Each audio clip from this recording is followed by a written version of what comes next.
Hello, my name is Sebbi, and welcome back to the coffee break in Minecraft. Today is Sunday, November 12th, 2017. Although it's Sunday, it does not feel like a Sunday because there is so much left to be done, and things are getting really crazy. On a Friday, we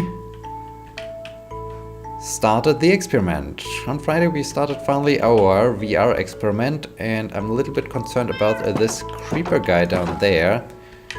But yeah, let's just get closer to him before we start to fire some arrows towards him to remove him from this world before he can cause some damage to...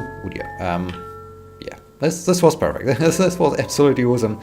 Oh man, yes, I see you. I know it's the month of the creepers, but no, you are denied. You are not welcomed here, so bye. And yeah, give me that sweet XP so that I can repair my bow and jump back on the horse to continue working on their storage building. So yeah, on Friday we finally started the experiment, and as usual we had some flaws. We always have some flaws. Ooh, skeleton. When we are starting a new experiment, and I mean that's to be expected because oh, and I'm encumbered. Interesting. Because yeah, I mean when we do an experiment, it usually is all about testing the functionality or the effect of a particular system, and the system then has just been developed, so we of course try our very best to make sure that there are no new issues with the system, but it always can happen that there is a certain bug or a certain flaw in the system, and this causes the system to crash. But yeah, we only had one system crash, but there are also some other issues all around this experiment, because in order to do an experiment, in order to do a user study, you of course need to invite some users. You need to get their attention, you need to get them to the experiment, and for this purpose we have quite interesting system to basically generate participants, because those students that want to get their bachelor, that are enrolled in the bachelor's program, are required to participate in a couple of experiments. And so we do have a system where we can just announce the experiments and offer a certain some dates, and they can then just register for a particular date, and they will receive some credits towards their some mandatory credits they need in order to obtain their bachelor's degree at the end. And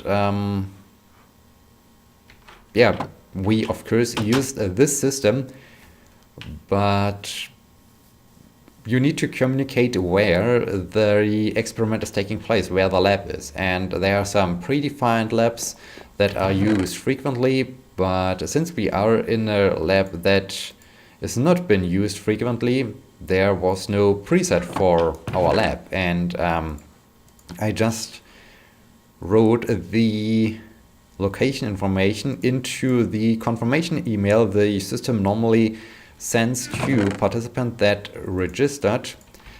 And yeah, apparently the system has some issues, because I think this looks not too bad, because some of them have not received the confirmation email, and so they weren't aware where this experiment takes place, which of course is not really good. I mean, yeah, so this is why I think 2 participants have not attended the experiment, which of course is bad for us because we need participants. And yeah, so all in all, of the four sessions we offered on Friday, only 2 sessions took place, and 1 session was only possible because my student worker asked her boyfriend if he's available, and yes, he was available, so we got at least two full results. 1 participant we had to send back home because yeah, the system crashed, and we had to investigate the problem. So yeah, this basically already excluded this participant from the experiment. So yeah, bad, super bad. And the problem with this participant recruiting system is that then I was sitting around and I checked all the various sessions and checked who has registered for a particular session. Then I wrote a personal email to this person to inform the person about the room, because I'm not quite sure if they received an email, and in the end they received no email, and then they don't know where they need to go, which would be super bad. And yeah, so as you might guess, the whole thing is quite stressful, quite annoying, and I think I need some more wood. I need more wood. How much spruce do I have left? Jungle wood. About no spruce. Do I have some spruce trees? Because I need to do something with the roof. I think, yeah, the smelting system is a problem, but I also need a way to get up to the smelting system to fill in some things. Well, I think I can have some kind of, yeah, I think I can have just some kind of indoor staircase going up there, so that I can put stuff in there, or I can even reach it from down here. So this would not be so much of a problem. But yeah, I like to have a roof, and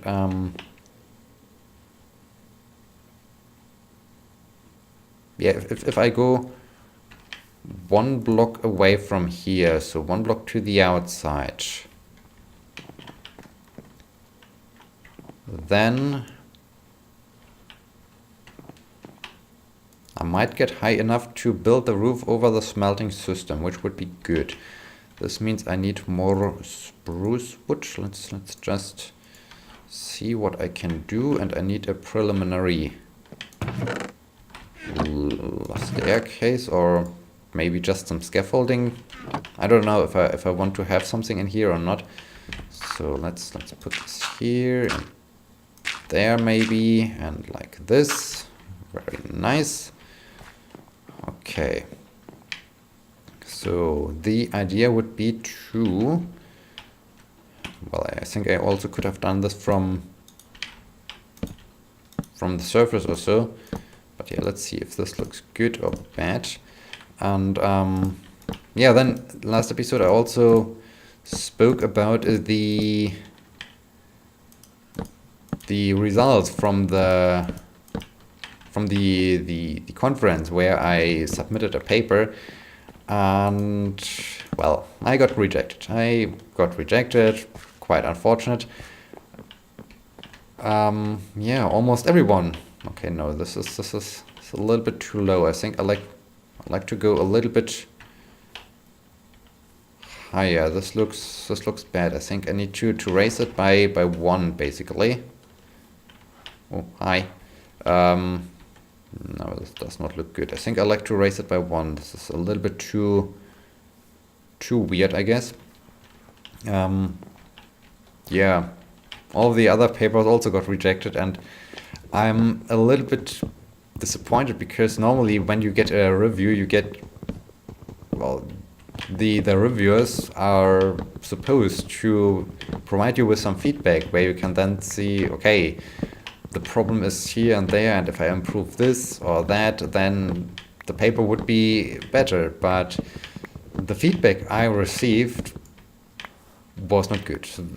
Well, not that the feedback itself was bad, it was just that the feedback contained about no information that really said why the paper got rejected. It seemed more like a political decision or so, like, okay, we don't like you, so bye.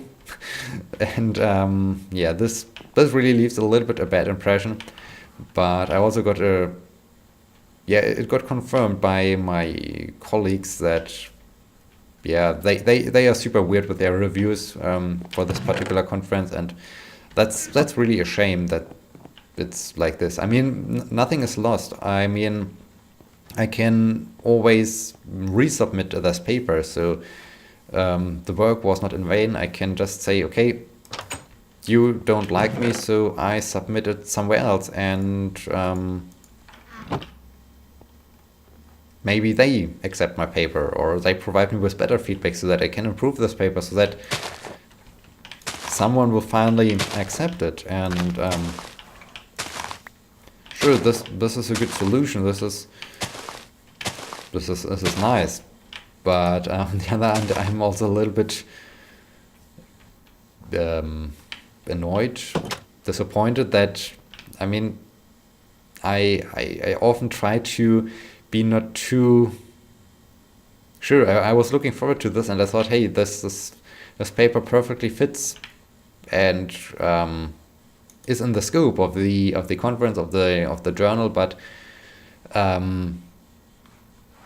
internally I always try to be a little bit more relaxed, laid back or so, and don't expect too much, because then it's not so bad when you get rejected, and it's not that disappointing or so. So but still, it was on the one hand super sad that it was as it is, and then there's a problem.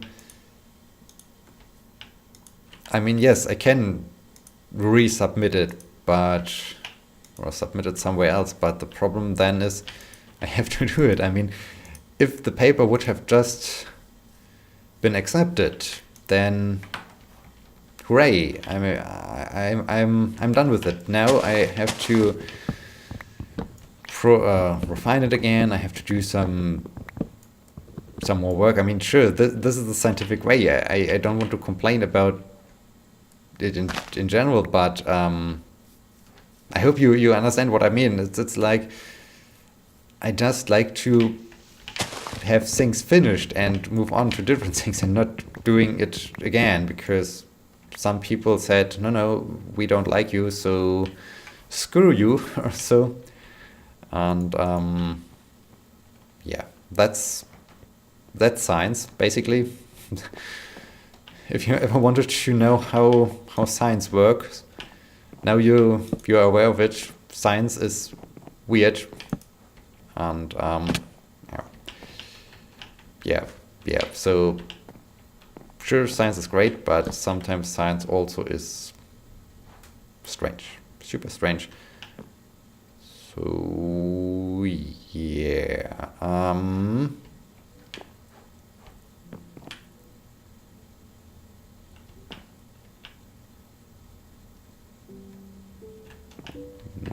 Now maybe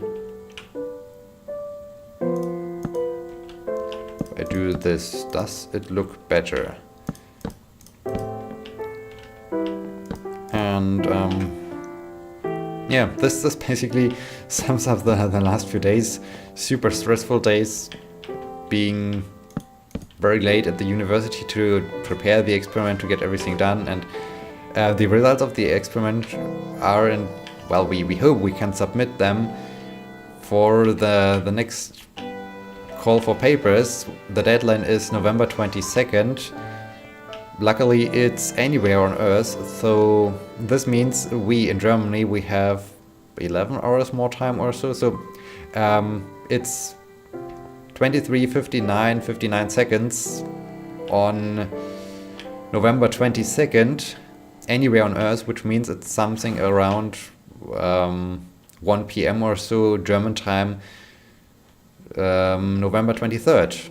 So we have some more time, but still it's a super stressful phase. We already about to write the paper, then we need to do the results and get the experiment ready. And as you might guess, it's super stressful, super a lot of work. And I mean, in addition to that, I also have to do some teaching. The alternate AR/VR seminar for the school pedagogy. I have to prepare content for this seminar, and yeah, all in all, it's really a lot of work. It's tough. I have so many things to do. So yeah, it's it's crazy. And on Thursday was also the day where we got the results about the paper review. We already planned to go to a British pub, and yeah, I mean, it was good. British pub always is good because since I don't drink beer, I don't like beer, so and they serve cider, and cider is great. Cider is really awesome. So we celebrated, well, the rejection, well, not the rejection of the, no, I want to have an overhang. Maybe I want to have this here. Wait, would this look good? And I just questioned my decision. Was it a wise idea to stay at the pub to midnight and be in bed very, very late, or to get up at 6 a.m. because of work and things to do? So I don't know. Friday was then a super crazy day, solving issues with the experiment, and yeah, all the things, not much sleep. So good that it's weekend. Unfortunately, I still have to do some work, but yeah, enough of this craziness. Enough of, I think I will go maybe. It looks good. It really looks not too bad. I'm not quite sure how I approach the front of the building, but maybe I will remove the wood here, that I have an overhang or so. But I think it's going the right way. I think I will go one block higher, and then it's good or so. Yeah, let's talk about some questions, not only about my struggle with life or so. Let's answer a question, and quite fittingly, Matthew has a question that fits perfectly into the entire thing, because he asks, if you would design a game that has the goal to save the environment and pollution and promote green choices, how would you do it?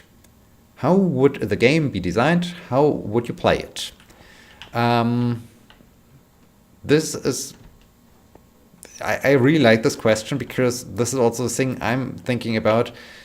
Computer games would be super awesome to raise the awareness for pollution, for green energy, for just saving the environment. So because they can really simulate what is going on. The problem is where I'm really thinking about how can I do this? It's just the way how I can scale it right. I mean, scaling right is more like a question, how can I... Yeah, basically there are two problems. You are more emotionally connected basically when you have only a few characters. You can really have an attachment to, and where you feel really attached to. It's a little bit like with the RimWorld. In RimWorld, because they get some permanent injuries, and they really showed signs of their time they spent on the planet, and so you really start to love them and to like them. So basically you would need to really feel or to be more emotionally connected to the game and to what is going on. You would need something like this. Then there's a problem that those environmental, ecological problems are on really a large scale. So it's a worldwide problem, and this means you would need to take a look at the problem from such a more personal perspective, but on the other hand, you also need to have a global scale. If you don't provide the global scale, then it might be hard for people to really convey the connection that it's a global problem. If you just have your small community and you see, okay, water is rising because glaciers are melting and we have the acidification of oceans or so. Sure, this is a local problem. You clearly see the effects of pollution, of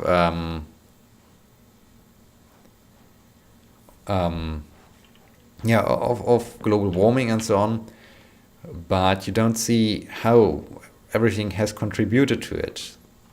The other idea would be to just cobblestone. The other idea would be to have more like a strategy game or something like, what's this game called, Anno 2070 or so. This is really a great game. I really enjoyed this strategy game because you really were able to, if you had too much pollution, your island got polluted, and this was nice. And there you really get this global scale, and this is awesome. But yeah, I think this looks not too bad. It looks not too bad. But it looks maybe a little bit weird from this angle. And maybe when I remove the wood, maybe it looks better then. But yeah, it's not too bad so far with the house. That's cool. Yeah, I think it's going the right way, but since we have sunset, I think I need to hurry back home before evil guys start to spawn and shoot at me. Those would be the two main issues, or the two main difficulties, how to really play it. I think if you really want to reach and gain the attention, you need to have some kind of personal involvement, that you really get emotional attached to what is going on. But if you play the game from a bird's perspective, basically like a normal strategy game, you often lose it. Well, not in the case of RimWorld, but like in Anno 2070 or so, you lose this particular attachment, and you will see the effects, but it feels different. So I don't know how to do it at best. I need to think more about it. I'm quite interested in this game called Eco. I haven't played it. I like to do a Let's Play series on it, but I need to do a little bit more research about the game. I think this could be really cool. Maybe it gives me a different idea, and I don't know. I think it would be better to have a global scale, because then you can better see the effects and how everything is connected and tied together. But it's not an easy task. Also, the next thing is you're dealing with large time scales. So if you have a real-time simulation like Minecraft, well, Minecraft is not a real-time simulation, but it feels more or less realistic. Basically, if you go to what you basically need is, you need to have a year going by in a second or so, because things really that things are changing takes time, and that glaciers are melting away is not a thing that happens within 5 minutes or so. So you need to have a different time scale, and even this is complex to convey because it's hard for us. I mean, even if we see a rocket, we only have a good understanding how large a rocket is when we see a human being standing next to it, and when we then hear the mass of a rocket, then it's such a high number, we can't really we can understand the number, but it's hard for us to imagine what exactly this number means. And the same thing is with time. So yeah, I think there are many things, many problems to solve, but I think I will continue to think about it, and maybe over the course of the next few episodes, just from time to time, add a few more thoughts on this idea. And yeah, so we are now at the end of this episode. It was an entertaining episode. It was a good episode to just talk about all those issues going on right now in my life with this struggle, and with the rejection of the paper, and the entire frustration and darkness that surrounds me. But yeah, I hope you have enjoyed it, and I hope you will be joining me in the next episode. Thank you so much for watching. Until next time, my name is Sebbi. See you!